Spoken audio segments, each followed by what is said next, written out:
Orden Coleoptera. El orden Coleoptera agrupa insectos que tienen características muy particulares y que son fáciles en algún momento de poder ser reconocidos, ¿no? El nombre de Coleoptera deriva del griego coleo, que significa estuche, y pteron, alas, ¿no? Que significa o quiere ilustrar acerca de la posición que toma el primer par de alas, que son los élitros, cubriendo a modo de estuche al segundo par de alas, que son de tipo membranoso. Son conocidos en su mayoría como escarabajos, picudos, gorgojos, brocas, brucos, vaquitas y otros sinfín de nombres, los insectos de este grupo. Hay más de 300.000 especies reconocidas en el mundo, con lo cual lo hace uno de los grupos más abundantes, ¿no? El tamaño es variable desde escasos milímetros, como vamos a ver algunos ejemplos en el caso de la pubilla del tabaco, hasta varios decímetros, y son insectos bastante grandes, como por ejemplo algunos cerambícidos o algunos escarabeidos, ¿no? Los hábitos pueden ser terrestres, y dentro de los terrestres descomponedores, fitófagos, que son los que nos interesan a nosotros, tanto de cultivos forestales como de cultivos no forestales, en algunos casos también depredadores. Y los hay otros que son acuáticos, que como dice en el texto, no tienen importancia agrícola. Ahí en la imagen estamos viendo unos cerambícidos que se alimentan de madera de interés forestal, unos depredadores, y acá un polenófago, ¿no? Revisemos un poco la morfología de estos insectos para ver cuáles son las características que nos permiten caracterizarlos, reconocerlos, ¿no? La cabeza es por lo general prognata, es decir, que se dirige hacia adelante, pero en algunas especies vamos a encontrar hipognatas, como en la imagen que estamos viendo acá. Este coleóptero de la izquierda es un hipognato porque tiene la cabeza dirigida hacia abajo, y el que está a la derecha es un pronato porque tiene la cabeza o las piezas bucales en todo caso dirigidas hacia adelante. Presenta ojos compuestos y en general ausencia de ocelos, salvo en el caso de algunas familias, ¿no? Ahí está un poquito más redactado el texto, ya lo voy a corregir cuando lo vuelva a subir. La cabeza. Dentro de la cabeza se encuentran insertas las antenas, que pueden ser de diversos tipos, geniculadas, como es una característica principal del grupo de los curculiónidos, que son estos que están acá, esta antenita con una especie de codo.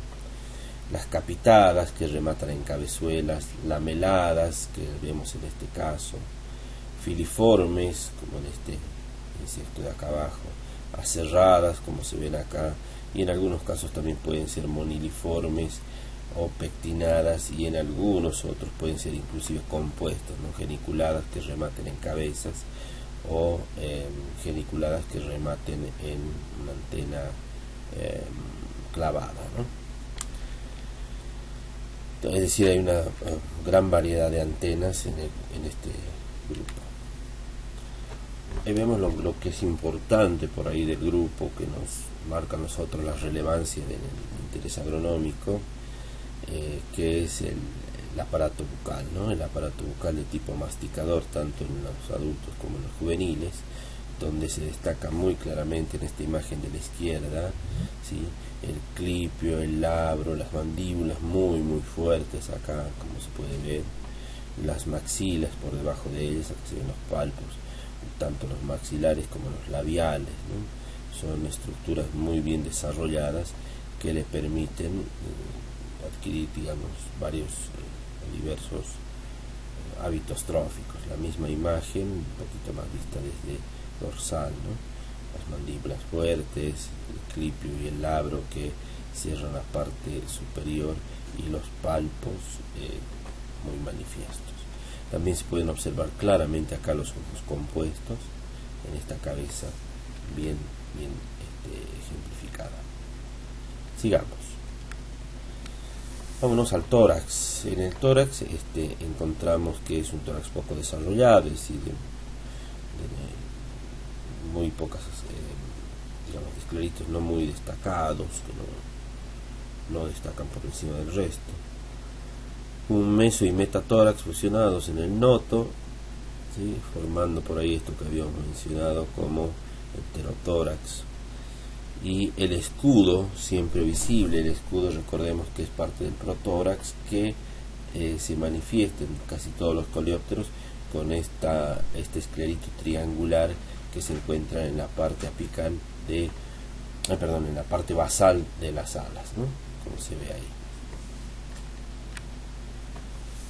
Del tórax también mencionar que están insertas las patas y que dentro de las patas vamos a encontrar diversos tipos, por ejemplo las caminadoras, cavadoras, nadadoras, saltadoras, y que es importante a la hora de la clasificación el número de artejos tarsales. Recordemos que el tarso está en el último, digamos en la parte más distal de la pata, ¿no? Y dentro de los números de artejos tarsales vamos a encontrar homómeros y heterómeros. Esto significa que serán homómeros cuando tengan el mismo número de artejos tarsales en los 3 pares de patas, y heterómeros cuando varíen alguno de ellos, ¿no? Por ejemplo, podemos tener tarsos pentámeros con 5 artejos visibles, pero también podemos tener tarsos tetrámeros con 4 artejos visibles. Dentro de estos tarsos tetrámeros podemos incluir inclusive a los criptopentámeros. ¿Qué quiere decir? Que tienen 5 segmentos, pero que hay uno que no es visible, que está encriptado, que está dentro de otro, con lo cual solamente se pueden apreciar 4. ¿Entiende? Entonces hay que discriminar bien cuando uno hace la observación de la pata del insecto, si realmente tiene 4 segmentos o si es un criptopentámero, ¿sí? En el caso de los tarsos trímeros también pueden ser 3 visibles o pueden ser criptotetrámeros en este caso, ¿no? Eso a la hora de la clasificación. Las alas que están insertas en el tórax, hemos dicho que el primer par son de tipo élitro, que son coriáceas muy resistentes, que en algunas especies son muy cortitas, como lo habíamos visto en algún ejemplo en el caso de morfología. Habíamos repasado la familia Staphylinidae y en ella veíamos que los primeros pares de alas de las especies de este grupo eran de tipo élitro, y del segundo par, que tenían un mayor desarrollo, eran de tipo membranoso, y que las de tipo membranoso se plegaban dentro de las élitros, ¿no? En otros casos podemos tener los élitros soldados, es decir, unidos y fusionados, con lo cual son insectos que no van a poder volar. Por lo tanto, estamos hablando de insectos básicamente rastreros, ¿no?, de suelo.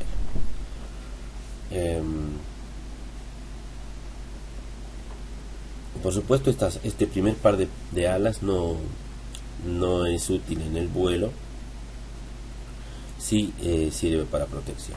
El segundo par de alas es de tipo membranoso, como se ve en la imagen muy claramente, con abundantes nerviaciones muy claras y con celdas características, como en el caso de los predadores del grupo de los adéfagos, ¿no?, que ahí encontramos una celda muy particular llamada oblongo, que enseguida la vamos a observar. El abdomen está fundamentalmente compuesto por 10 segmentos en machos y 9 segmentos en las hembras. Estos números, por supuesto, pueden variar, pero esta es la generalidad. Los últimos segmentos del abdomen pueden estar fusionados, es decir, unidos, y no estar cubiertos por las alas, sobresaliendo de la cobertura de las alas, y esa sobresaliencia se conoce como pigidio, que es una parte destacada del abdomen y que nos permite en algún caso hacer un reconocimiento de las familias o de las especies.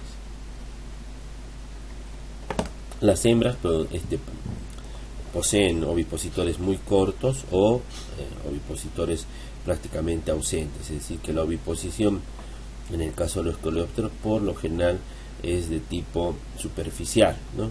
Si no hay un encastre de los huevos, salvo en el caso de aquellos insectos que con el aparato bucal realizan incisiones en los tejidos vegetales y que después en esas lesiones es donde se depositan los huevos. En ese caso solamente se habla de digamos un encastre de huevos, ¿no? La estructura copuladora del macho en la Edeago tampoco tienen estructuras muy diferentes de las que hemos estado viendo.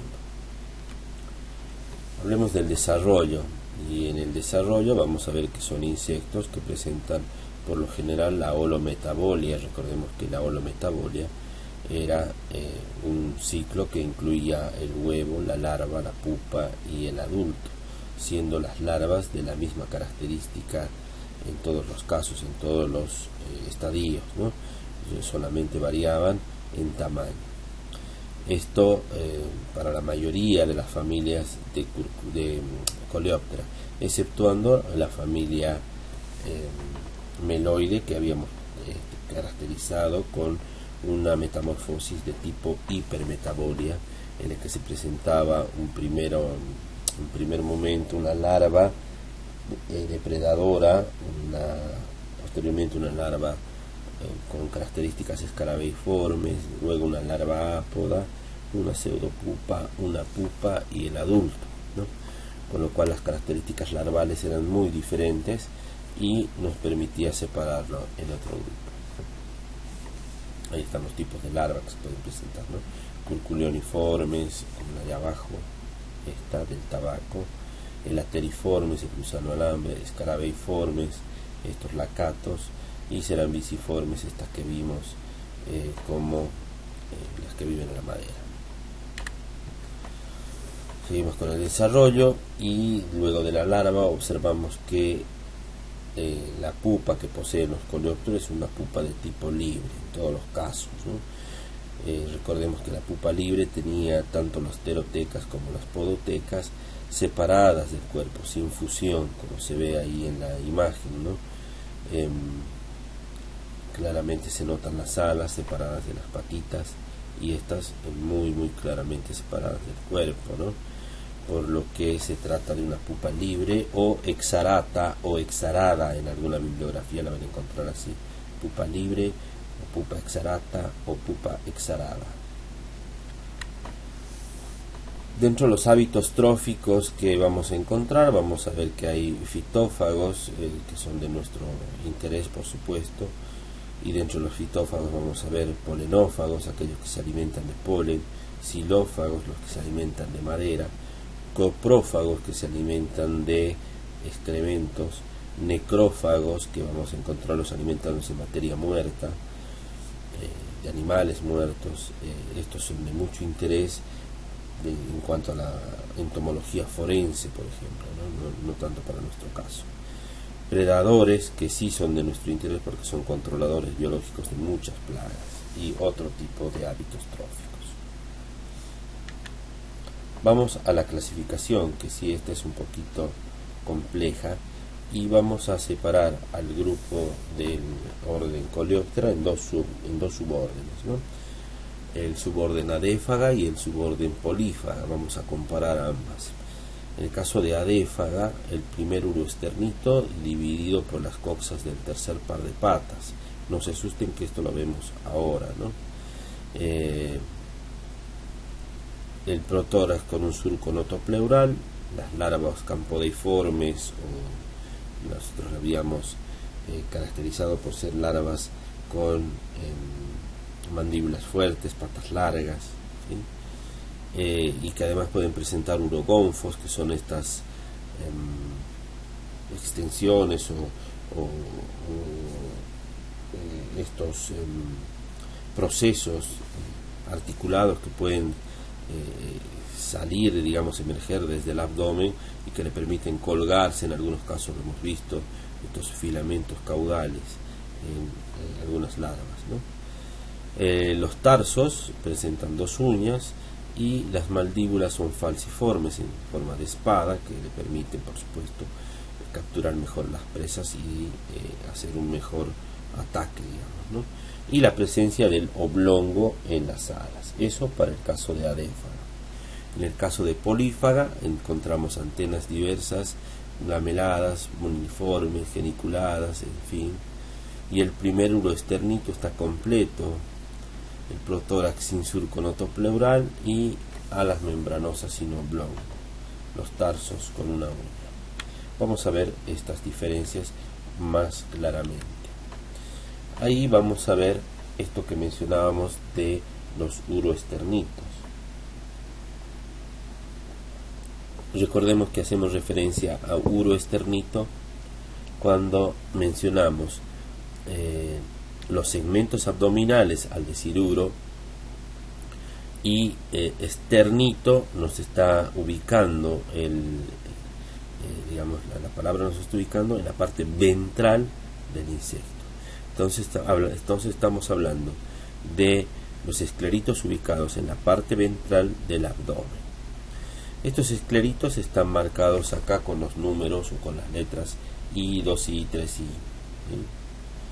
Lo mismo en este otro lado, I, 2I, 3I, 4I, 5I. Lo que más nos va a importar es el primer segmento, es decir, el I.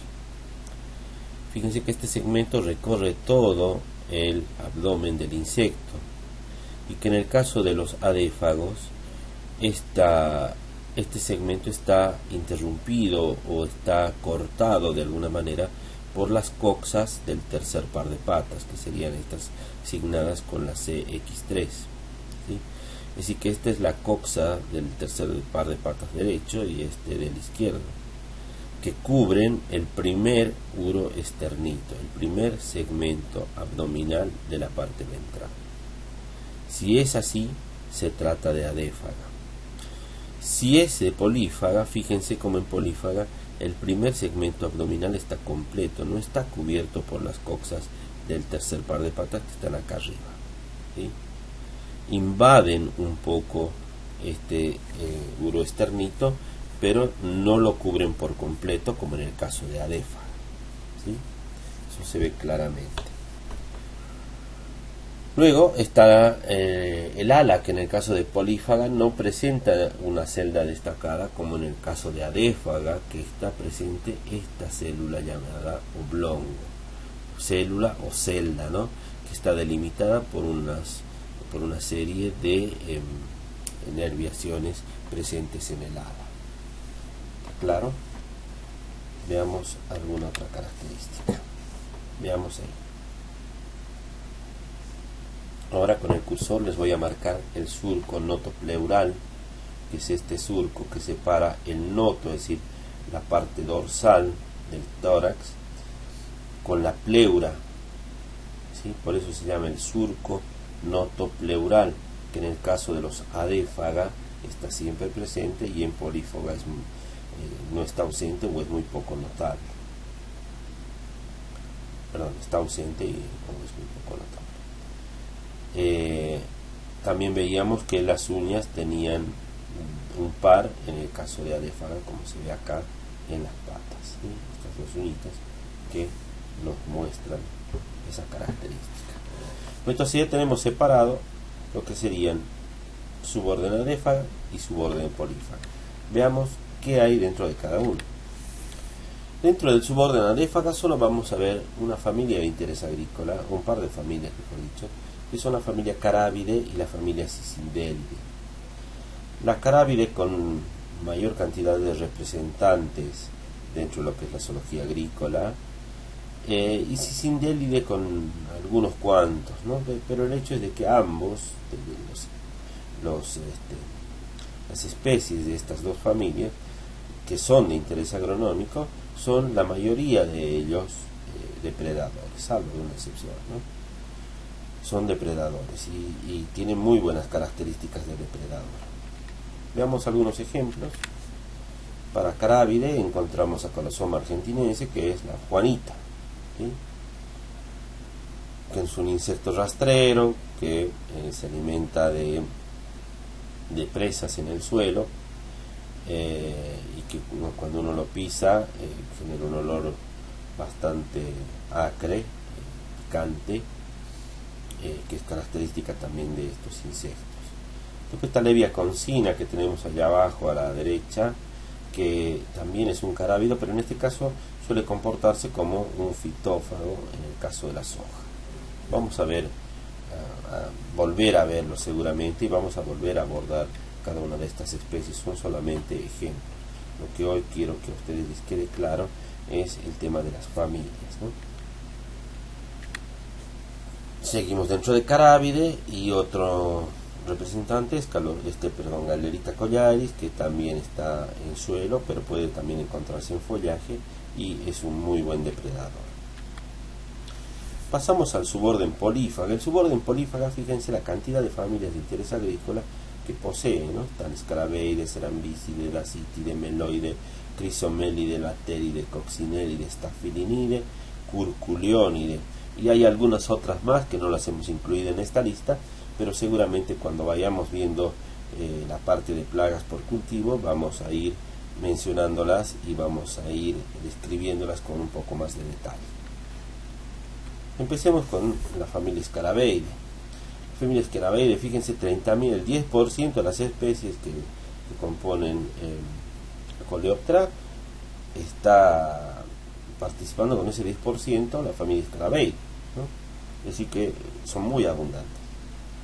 Antenas por lo general lameladas, ¿sí? Con esas láminas que habíamos visto, y con los últimos artejos transformados en masa laminada también, o pueden tener esa característica. La fórmula tarsal 555, que quiere decir que en los 3 pares de patas tiene 5 artejos tarsales.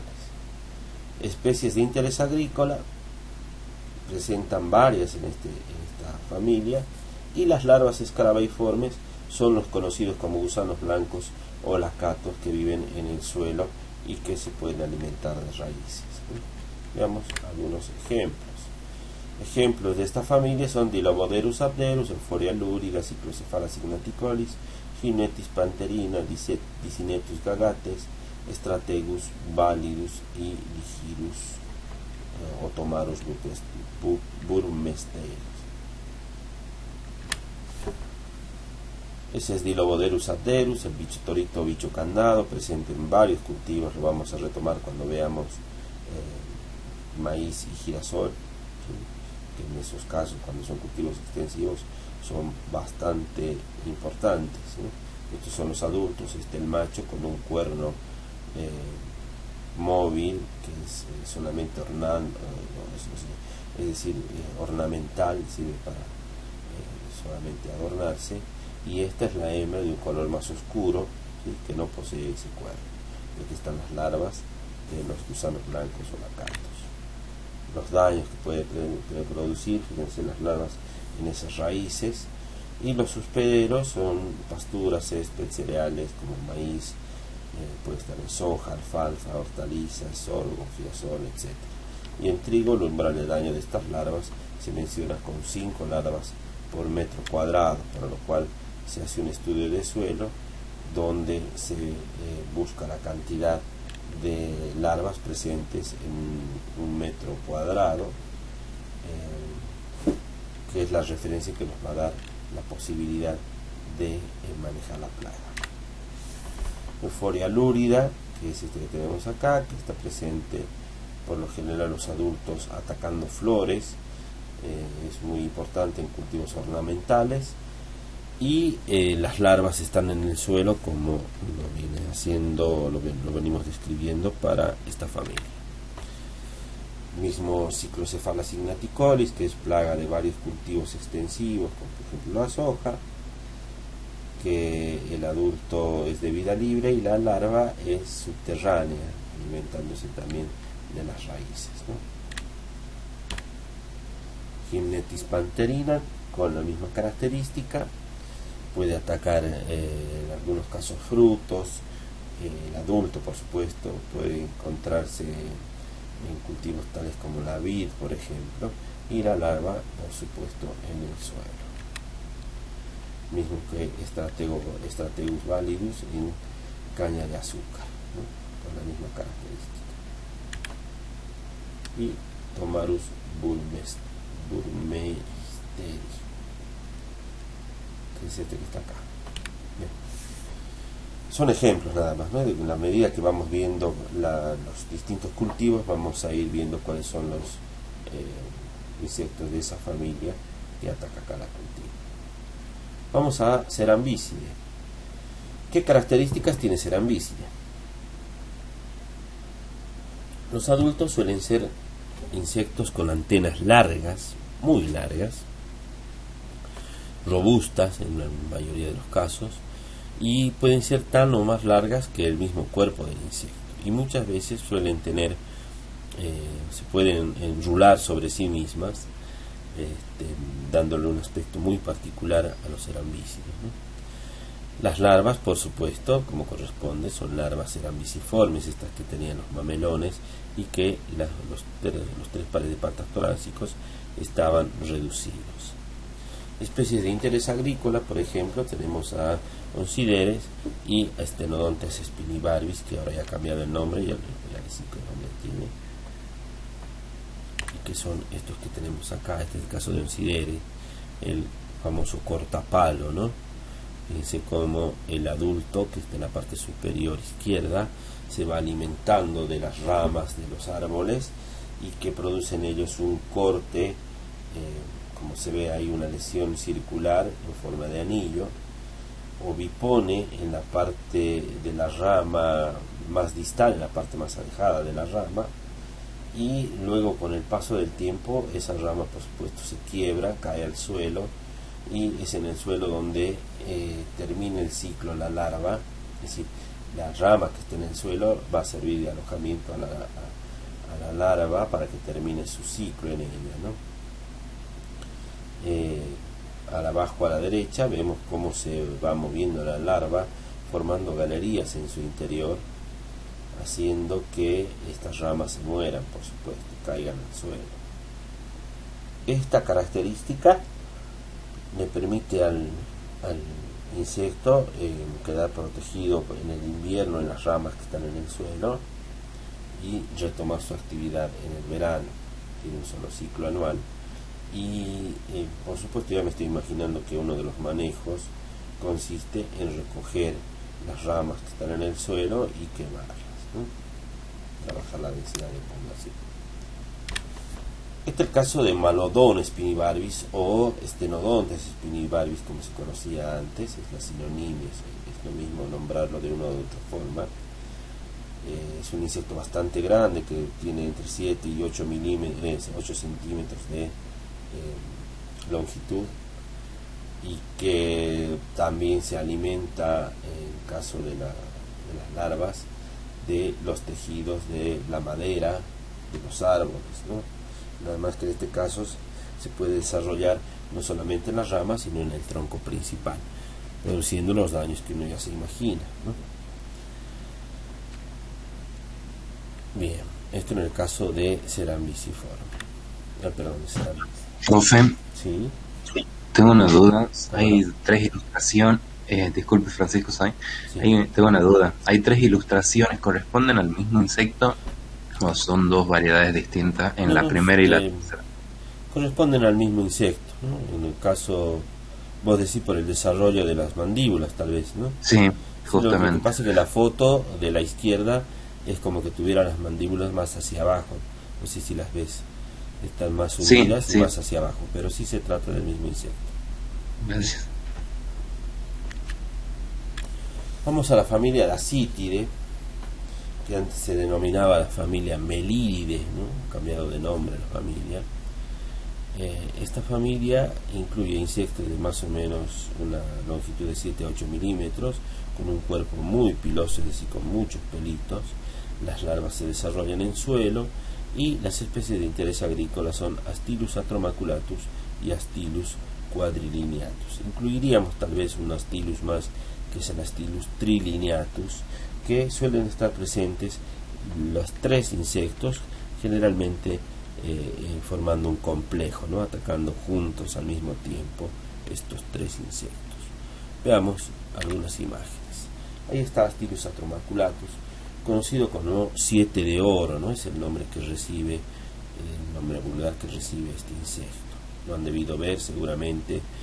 Es muy afín a cultivos como el poroto, la soja, fundamentalmente al maíz, porque su hábito trófico principal es el polenófago, es alimentarse del polen. Por lo tanto, se lo puede encontrar en las en las panojas de flores masculinas en el maíz, alimentándose del polen, lo cual puede reducir la cantidad de polen disponible para la fecundación de las partes femeninas. Por lo tanto, hay una merma en el rendimiento cuando se hace presente, ¿no? Puede también producir corrimiento de granos, o puede estar dentro del maíz. Esto lo vamos a ver con más detalle cuando veamos el cultivo de maíz, ¿no? Pero también está que es Astilus quadrilineatus, que fíjense que tiene 4 líneas de color amarillas, que acompaña a Astilus atromaculatus en sus nichos correspondientes, y que tiene la característica de ser muy piloso. Fíjense la cantidad de pelos que tiene, ¿no? Son muy peluditos. Y lo que me olvidaba decirles, no sé si lo mencioné, creo que no, es que pueden estos dos comportarse como depredadores en casos de ausencia del alimento principal, que sería el polen. Pueden actuar como depredadores de pequeños insectos como pulgones, trips, algunas cochinillas, en fin, ¿sí? Así que pueden considerarse como insectos omnívoros. Vamos a la familia meloide, esta que hablábamos, que tiene una característica de metamorfosis especial. Los meloides producen una sustancia llamada cantaridina, que es una sustancia que puede producir erupciones en la piel al tocar al insecto, y que muchas veces puede tener efectos inclusive nocivos en gente que es alérgica a este tipo de compuestos, ¿no? Los producen como repelente para los posibles depredadores. Presentan hipermetabolia, donde habíamos dicho que las larvas pueden ser predadoras, geofitófagas, saprófagas. Y los adultos pueden dañar pétalos y hojas en malváceas o lanáceas fabáceas, así que son fundamentalmente filófagos, ¿no? Se presentan en baja densidad de población, aunque en algunos cultivos pueden manifestarse como plagas potenciales, ¿no? Con un manejo o con condiciones ambientales favorables pueden aumentar sus picos poblacionales. Especies de interés agrícola son las epicautas, las del género Epicauta, que son Epicauta dispersa, Epicauta leopardina, estas que vemos ahí en pantalla. Por supuesto, la leopardina es esta que tiene colores de leopardo a la derecha, y aspersa es la que tenemos a la izquierda, ¿no? Los adultos suelen ser muy ávidos de las hojas. Sigamos. Familia Chrysomélide, una familia muy abundante también, fíjense, 35.000 especies, más inclusive que los coleópteros de la familia Scarabeide, ¿no? 35.000 especies, dice 7 veces más que los mamíferos. Imagínense la cantidad de especies de Chrysomélides que hay. Las antenas son usualmente filiformes, raramente dilatadas en el ápice, o sea, raramente sean capitadas o terminadas en masa, ¿no? Nunca están insertas en prominencias, es decir, siempre a ras de la cabeza, y casi nunca sobrepasan la mitad del cuerpo, o sea que son relativamente medianas, ¿no? Tarsos criptopentámeros, que quiere decir que tienen entonces 4 artejos que se ven, pero sin embargo son 5. Formas muy variadas, y las especies que están presentes y son de interés agrícola son fundamentalmente de 3 subfamilias, ¿no? De la subfamilia Galerusine, donde está Diabrotica speciosa, de la subfamilia Alticine, donde está Epitrix y Pirralta leutola, y la subfamilia Cassidine. Vamos a ver a cada una de ellas. Ahí está, dentro de Galerusine, la famosa Diabrotica speciosa, conocida como vaquita de San Antonio, o en algunos lados le llaman lorito, ¿no? Es de color verde con puntos amarillos, rojizos o anaranjados según la variedad. Una larva presente en el suelo que se alimenta de raíces, como lo vemos acá en las imágenes, abajo a la izquierda y a la derecha. Ahí están las larvas de este insecto que pueden alimentarse de las raíces. Y el adulto se comporta como un defoliador, ataca las hojas tiernas, puede atacar brotes, puede atacar pétalos, ¿sí? Es polifitófago, es decir, se puede alimentar de un montón de especies, tiene muchos hospederos, pero puede ser común en tabaco, tomate, cucurbitáceas, maíz, girasol, algodón, en fin, ¿sí? Hortícolas. La oviposición se da en el suelo, las larvas atacan directamente las raíces y los adultos se alimentan de hojas, polen, partes florales, frutos. Generalmente cuando atacan las hojas, los de la familia Chrysomelidae tienen la característica de ir alimentándose desde la epidermis superior de la hoja, van comiendo el parénquima y cuando llegan a la epidermis inferior no la tocan, la dejan intacta o le producen un pequeño orificio y nada más. Luego van haciendo otro agujerito con la misma característica, ¿no? Con el tiempo se produce una necrosis generalizada y el agujerito se marca muy definido, queda agujereado precisamente, queda el orificio bien marcado, pero en algunos casos no termina de caerse y queda la evidencia de que el insecto que ha comido desde la parte de una de las epidermis hacia la otra es un crisomélide, ¿no? Vamos a ver algunas imágenes enseguida de cómo los crisomélidos se alimentan y es una forma de reconocer en campo si el ataque ha sido de un crisomélido o de otra cosa. Ahí está Pirralta luteola, esto que hemos mencionado como una característica de los crisomélidos. Ahí estamos viendo entonces las lesiones que produce. Fíjense cómo se ha comido el epidermis superior, el parénquima, y cuando ha llegado a la epidermis inferior no la ha tocado, la ha dejado así. Entonces fíjense cómo acá arriba en esta imagen ya la necrosis está avanzando y se está cayendo parte de esta epidermis. Acá ya se cayó, entonces queda ese agujerito, ese orificio, pero nos queda esta evidencia de que quien ha hecho el daño es un crisomélido. Esta se presenta enorme. Epritix argentinensis, que es la pulguilla del tabaco, es muy pequeñita, esta cuando hablábamos de milímetros, fíjense, 2 a 3 milímetros. Tercer par de patas saltador, eso le confiere la capacidad de saltar y le da el nombre a esta especie, el nombre vulgar que es pulguilla del tabaco, ¿no?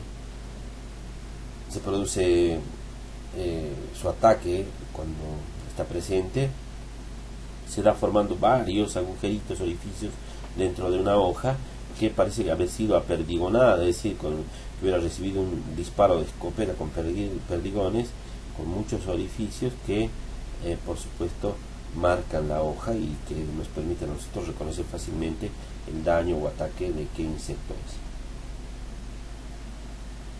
Las larvas en suelo se alimentan de raíces, pero son de poca importancia agronómica. Las larvas, no los adultos, sí son de mucha importancia.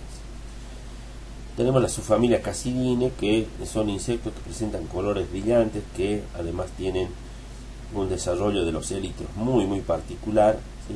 Que inclusive sobresalen en los laterales y que estas expansiones son muy muy características, ¿no? Algunos le dicen las tortuguitas.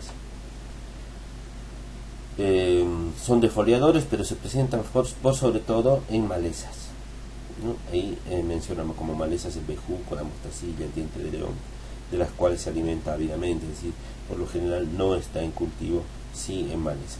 De hecho, hay algunas especies de esta familia, es decir, algunos individuos de especies de esta familia que son utilizados para control de malezas, es decir, se hacen liberaciones para que estos insectos se alimenten de las malezas y que este problema de las malezas no avance en el cultivo.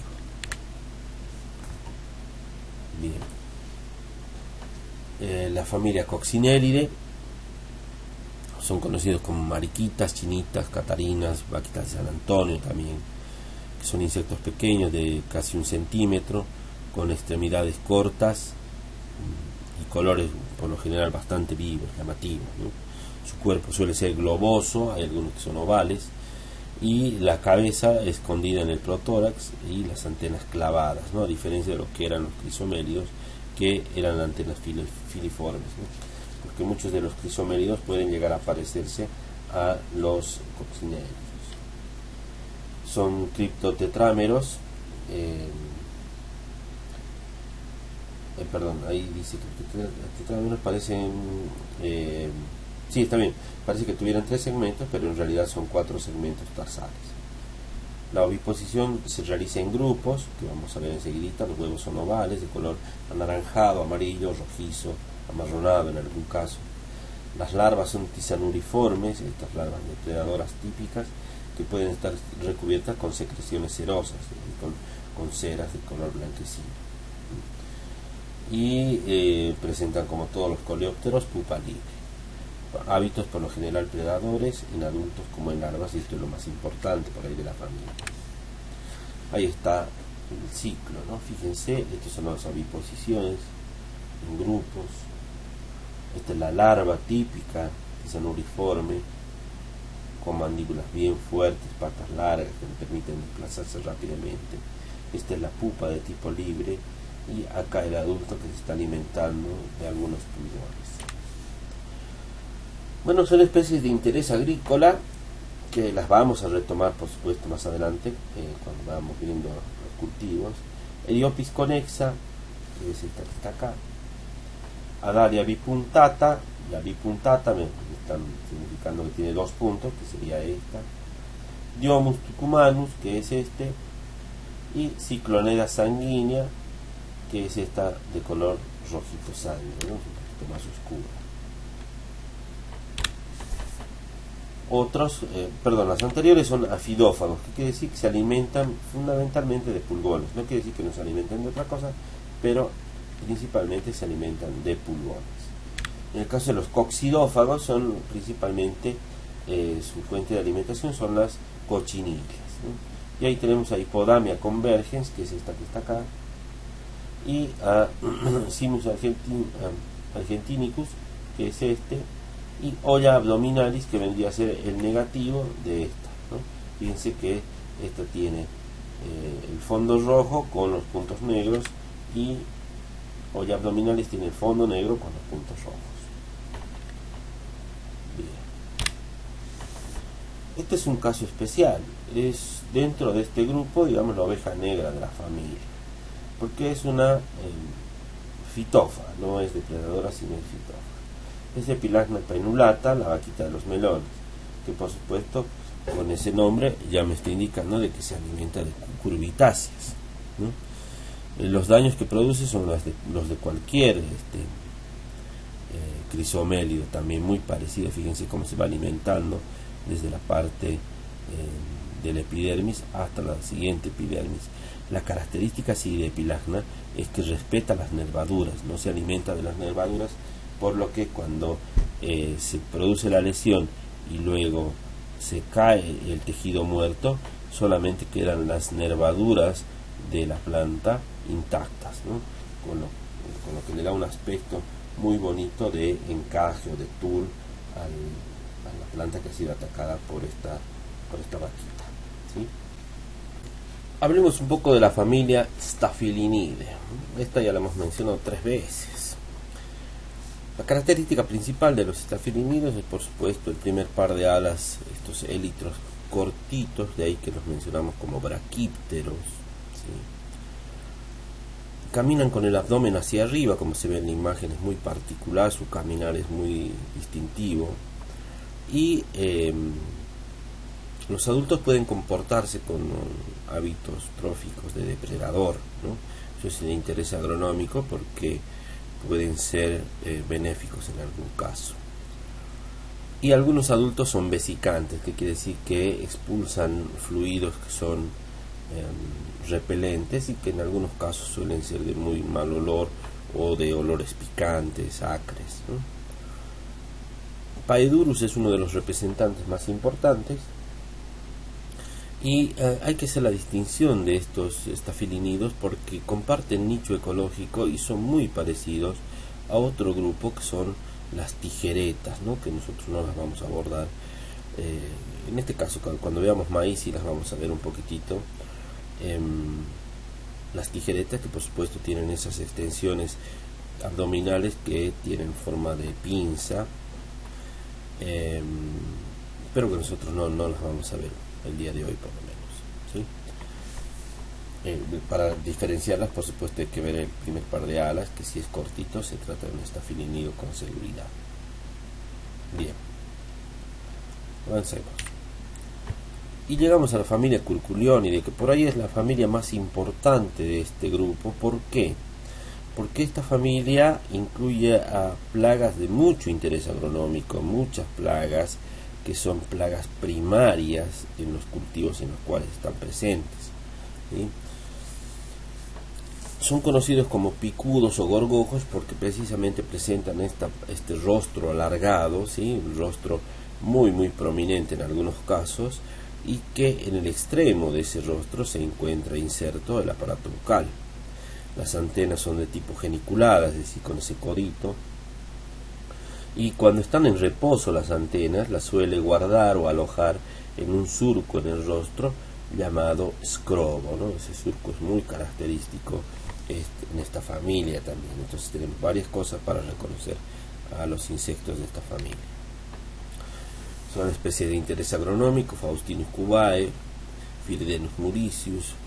Si quieren agregarle ahí, Faustinus cubae está en tabaco, Phiridanus mauricius en tomate, Cosmopolites sordius en banana, Antonomus grandis en algodón, Sternecus subsignatus promecops y Rhizomatus subtilis en soja, y Naupactus, que puede estar en algunos cultivos de forrajes, como por ejemplo la alfalfa, ¿no? Y estos son solamente ejemplos de insectos de esta familia. Vamos a encontrar también algunos que son que están presentes en productos almacenados, que los vamos a abordar cuando nos toque ese tema. Veamos algunas imágenes. Ahí está Faustinus cubae, este picudo, este minador del tallo del tabaco, que fíjense las características, ¿no? Ese rostro bien alargado, bien robusto, bien grueso. Acá sí se puede ver, tenemos la antena, me parece que tengo una imagen un poquito mejor, no. Igual esto lo vamos a volver a ver cuando veamos solanáceas y tabaco. Pero fíjense, ahí está la antena, ya está dobladita y guardada en un surco que se llama el escrobo. Fíjense la cantidad de pelos y de pelos escamosos que tiene este insecto. El otro es Phiridanus mauricius, que tengo una muy mala imagen de Phiridanus mauricius, está muy pixelada, pero que voy a buscar otra para reemplazarla. No hay mucho de esto, ¿no? Está presente en tomate, como decíamos. Cosmopolites sordidus, este está en el banano. Es el picudo negro del banano, es un picudo bastante más grande que el resto de estos picudos que estamos viendo, que debe tener aproximadamente entre 1,2 y 1,5 centímetros. No es volador, es rastrero, tiene los élitros soldados, y fíjense las características: oviponen de 5 a 7 días, ¿no? Es un periodo de oviposición muy corto, y lo hacen en el cormo del banano. El cormo es ese órgano de reserva subterráneo que es el que atacan estos insectos, ¿no? Dentro del cormo pueden vivir entre 20 a 100 días, es decir, que son ciclos largos. Las condiciones ambientales para que vivan en ese cormo son ideales, ¿no? De humedad, de alimento, de temperatura inclusive, que les permiten desarrollar todo su ciclo en el cormo. Solamente salen para empupar y de vez en cuando para la cópula y cuando tienen que migrar, pero después están dentro del cormo. Por lo tanto, son de mucho interés agronómico, y algunas de las características de estos, del manejo de estos insectos, corresponden fundamentalmente a lo que es a lo que coincide con el monitoreo, ¿no? ¿Cómo se hace? Para monitorear o para manejar a este insecto, lo que se hace es preparar el famoso sándwich de banana. ¿Cómo es esto? Del cormo de la banana, es decir, de la base de la planta. Recuerden que esta planta lo que tiene es un pseudo tallo compuesto por los peciolos de las hojas que están en la parte superior. Se cortan dos rebanadas, dos rodajas de pseudotallos de más o menos 5 centímetros de altura, ¿no?, de grosor. Se cortan estas dos rodajas y se pone en el medio de las dos rodajas, se pone una hojita de banano, ¿no?, recortada también, un pedacito de hojita de banana, y se pone en forma de sándwich una rodaja sobre la otra. En esa hoja que hemos puesto también puede ser dispuesto un poco de insecticida en polvo para que cuando el insecto toque esa parte muera, ¿no? Y estos discos, estos sándwiches son dispuestos en la base de las plantas para hacer el monitoreo, o si los dispongo en mucha mayor cantidad, para hacer el manejo, ¿no? Por supuesto que el insecto se ve atraído por el olor y por el pseudotallo que se ha dispuesto como trampa, se dirige a él, ingresa, se alimenta, y una vez que se ha alimentado queda muerto ahí dentro, ¿no? Por lo tanto, nos sirve bien como para hacer el monitoreo, contar cuántos insectos tengo presentes en el cultivo, o para el manejo si hago una distribución de mayor cantidad de estos discos. Bien, avancemos. Ahí está el picudo negro, está su pupa, y ahí están los dos dentro del cormo, ¿no? Ese cormo ha sido cortado para mostrar cómo es. Ahí están las trampitas de pseudotallo, estos sándwiches que les decía, con la hojita en la parte central para que haga de atractivo, ¿no? 25 trampas por hectárea para el monitoreo o más para el control. Se hacen 3 observaciones cada 2 días y se colectan 15 veces, es decir, si en cada vez que yo voy a monitorear se colectan 15 o 20 gorgojos en estos 3 días, indica que es momento de manejo, ¿sí? Pueden vivir también en el rastrojo. Es muy difícil de manejarlos porque una vez que se han metido dentro del cormo, los insecticidas que se aplican, digamos, para que hagan efecto, deben ser insecticidas que lleguen hasta ese punto, y los productos con estas características suelen ser, primero, que muy caros y difíciles de conseguir. Entonces, este tipo de manejos y el mantener el cultivo sano permiten tener buenos rindes, ¿no? Bien. Vamos a Tonomus grandis, que es el picudo del algodonero. 5 a 7 milímetros, un insecto bastante pequeño. El primer par de patas, que tiene 2 espolones en los fémures, y en el segundo y tercero un solo espolón, ¿no? Esto lo vamos a ver enseguida en unas imágenes. Los élitros con finas estrías, parece que tuvieran unas líneas bien marcadas, y la oviposición se da en el botón floral o en la pera del algodón. La pera es el fruto inmaduro, ¿no? Puede oviponer en la base del pimpollo y lo cubre con una secreción, digamos, con una sustancia que genera, y también con excremento, ¿sí? Esta sustancia que ha generado, que de tipo coletérica, es decir, que al contacto con el aire se endurece, le da un aspecto de verruga al lugar donde ha puesto. Pone un solo huevo por pimpollo o por botón floral y queda con ese aspecto averrugado, ¿no? La larva se alimenta de las fibras, en el caso de que estuviera en la pera del algodonero, o se puede alimentar directamente la flor. Tiene una pérdida de entre un 50 y un 90% de calidad en el caso de la fibra, y se da la caída del fruto y de las flores también en el caso de haber atacado flor. Luego pasa por un estado de pupa que puede estar dentro de del órgano atacado o puede caer al suelo también. Y en el año se pueden producir 6 a 12 generaciones anuales. Imagínense 12 generaciones de un insecto, que es muy perjudicial, es como mucho, ¿no? Los adultos son básicamente polenófagos y se alimentan de las partes masculinas de las flores, y para alimentarse perforan desde la parte superior. En cambio, para oviponer, acuérdense que habíamos dicho que era en la base, ¿no? También pueden alimentarse de la pera del algodonero, no tanto de la fibra, pero sí pueden ir buscar la semilla o de la parte de la parte superficial del fruto, ¿no? Para el monitoreo se usan trampas de tipo Scud se llaman, que son trampas que combinan la atracción por color, porque el color que tienen imita muy bien el color de la pera del algodonero, y luego la otra forma de atraerlos es por feromonas que se distribuyen dentro de digamos, de la trampa, ¿no? Bien. Para el manejo, digamos, para reducir la población, lo que se utiliza es variedades de ciclo corto que hacen que los picos poblacionales del insecto no coincidan con la floración ni con la fructificación.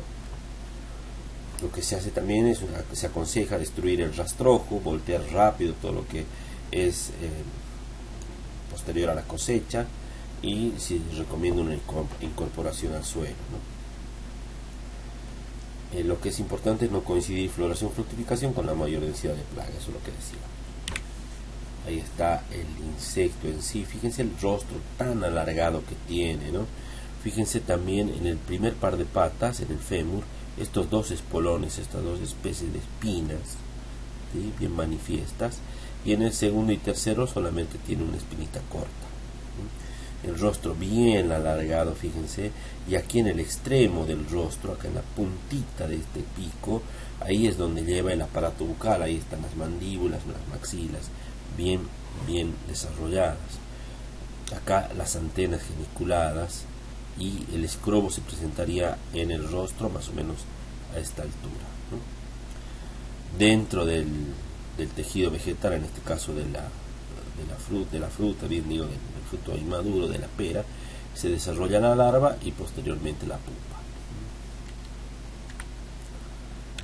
Bien, tengo de Antonomus grandis, voy a filmar un videíto de una presentación que había hecho para Senasa, que se los voy a dejar a disposición. Ahí vamos a ver un poquito lo que es la historia del picudo del algodonero y cómo se utilizan las trampas y las variantes que han ido teniendo estas trampas a lo largo del tiempo. De hecho, INTA ha diseñado una trampa económica con las mismas características que las trampas que se venden, con la diferencia digamos, de la inversión en el costo en la trampa, pero con una alta efectividad. Una cosa para destacar en el caso del picudo del algodonero es que la feromona de atracción sexual suele no funcionar del todo bien cuando el cultivo se encuentra en floración. Es decir, que puede más el deseo de comer del insecto, en este caso, que es más atraído hacia el polen que ser atraído hacia la pareja, digamos, ¿no? Eso es particular de Antonomus grandis. Bien. El complejo de picudos de la soja está compuesto por 3 especies muy relevantes, ¿no? Sternecus subsignatus, que es el picudo grande, este que tenemos acá a la derecha. Promecops carinicolis, que es el picudo chico o el picudo arañita, este que tenemos acá a la izquierda. Y Rhizomatus subtilis, el picudo negro, el más importante, acá al medio. Pero de este tema no voy a hacer hincapié hoy día, no lo vamos a repasar ni ver, porque cuando veamos el cultivo de soja lo vamos a desarrollar bien en detalle y vamos a ver si contamos con la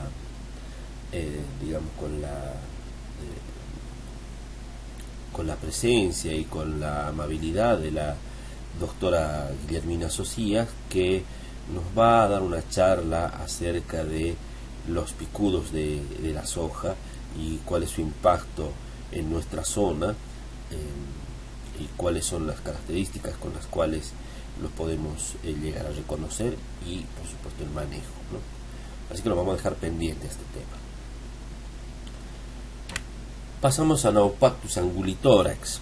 Este curculiónido, fíjense la característica de este curculiónido, el rostro, un rostro corto. A pesar de pertenecer a Curculionidae, las antenas poco geniculadas y el rostro bien cortito. Hay un grupo de los curculiónidos que presentan esta característica, es decir, rostros no muy alargados, pero que también producen mucho daño a la hora de los cultivos, ¿no? Naupactus presente por lo general en cultivos de forrajeras, fundamentalmente en alfalfa, aunque se lo puede encontrar también en algunas otras fabáceas de mucha menor densidad de población. Lo hemos sabido encontrar también en tomate, algunas veces lo hemos encontrado en tabaco, en poroto, ¿sí?